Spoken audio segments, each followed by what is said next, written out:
Karjat superfast वेगवान शहराचं वेगवान न्यूज चॅनल। कर्जत नगरपालिकेत थेट नगराध्यक्ष पदासाठी कोणतं आरक्षण पडणार याची उत्सुकता आणि चर्चा सुरू होती। आज अखेर या चर्चेला पूर्णविराम मिळालाय। कर्जत नगरपालिकेच्या नगराध्यक्ष पदासाठी ओबीसी महिला आरक्षण जाहीर झाले।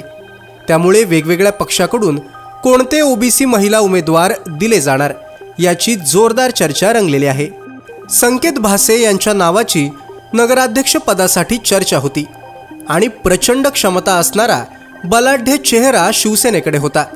पण आता ओबीसी महिला आरक्षण पडल्याने शिवसेना कोणता उमेदवार देईल अशा चर्चांना उधाण आलं।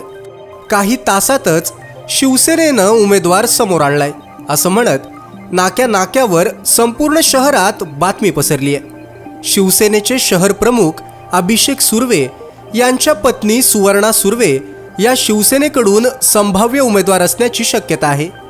सुवर्णा सुर्वे यांचं संभाव्य नाव समोर येत असलं तरी येत्या काळात फायनल उमेदवार कोण याचं चित्र स्पष्ट होईल। तालुक्यातल्या घडामोडींचे अपडेट सर्वात आधी मिळवा कर्जत सुपरफास्ट चॅनलला सबस्क्राइब करायला विसरू नका।